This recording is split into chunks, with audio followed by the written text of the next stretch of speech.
U Rwanda na Repubulika Iharanira Demokarasi ya Kongo byasinye amasezerano mashya y'ubufatanye mu iterambere ry'ubukungu n'umutekano. Ni amasezerano byasinye bifashijwemo na Leta Zunze Ubumwe za Amerika. Ni amasezerano agamije gutanga umurongo mushya mu mubano w'ibihugu byombi ndetse no kongera amahoro mu karere. Aya masezerano yasinywe na Minisitiri w'Ububanyi n'Amahanga w'u Rwanda ni Ambasaderi Olivier Nduhungirehe hamwe na mugenzi wa Repubulika Iharanira Demokarasi ya Kongo ni Therese Kayikwamba Wagner.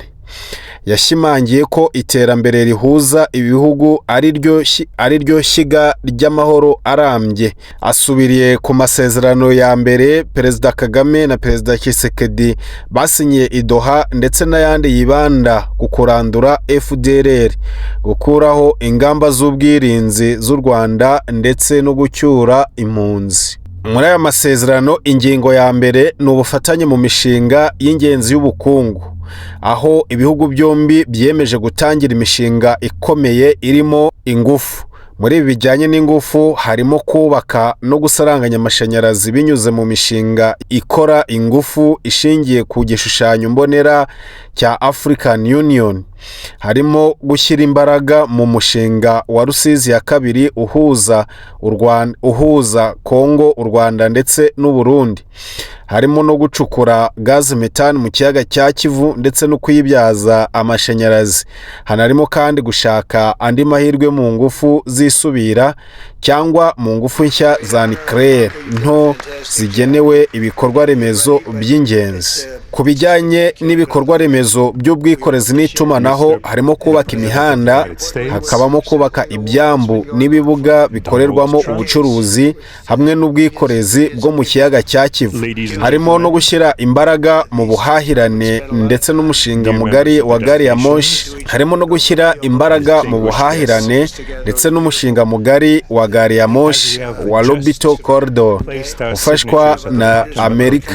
Hakabamo kandi guhuza imiyoboro y'itumanaho na interinete yambukiranya imipaka.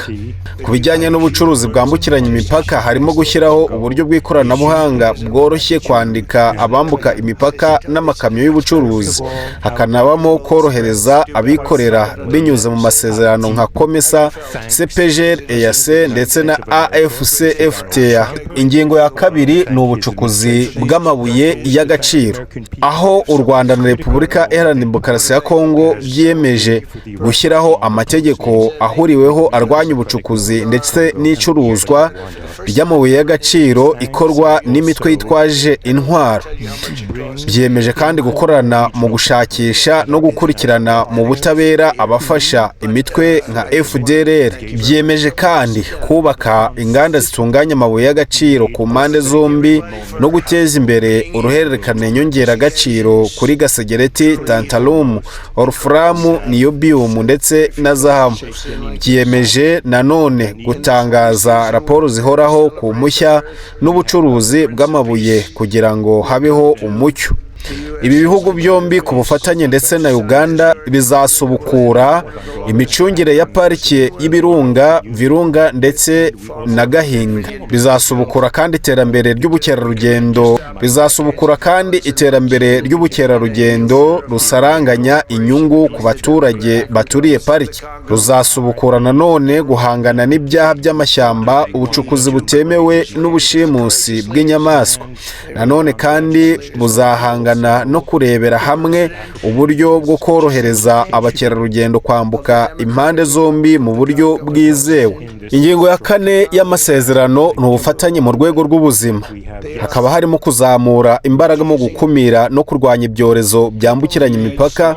Harimo gukora ubushakashatsi no guhuza uburyo bwo gucunga amakuru y'indwara, ndetse harimo no gukorana na OMS, CDC Africa ndetse na CDC yo muri Amerika.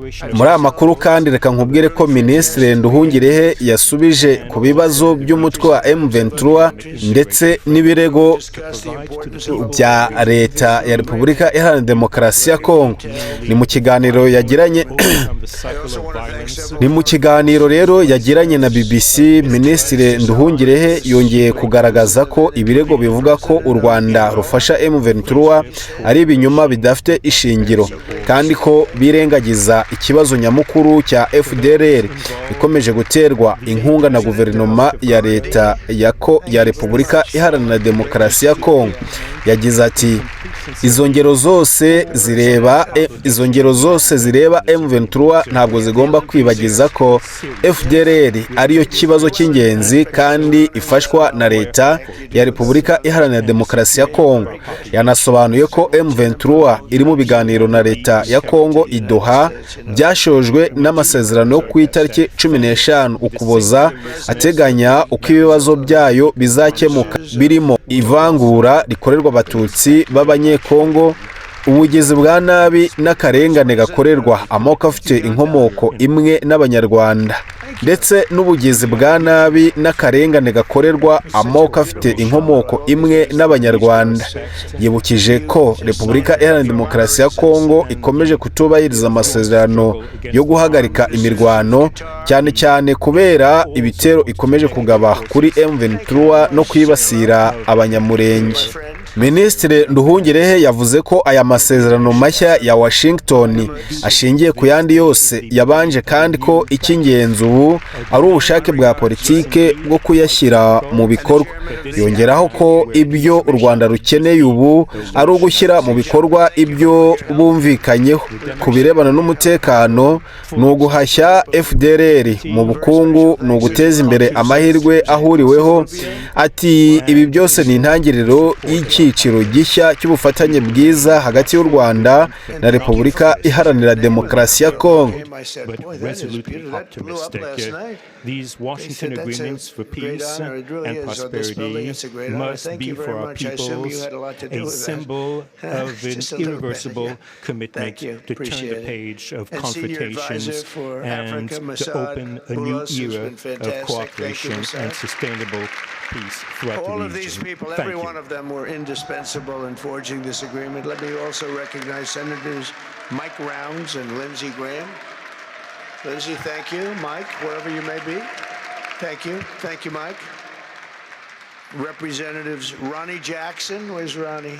Ronnie is that great guy. If I might, He won his race in Texas by 48 points, right, Ronnie?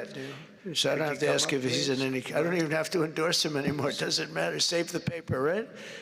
Great job. Chris Smith. Chris? they represent Thank so you, many Chris. so Great. well, so Good job. thank you very much. Trent Kelly. Trent, thank you very much. Thank you.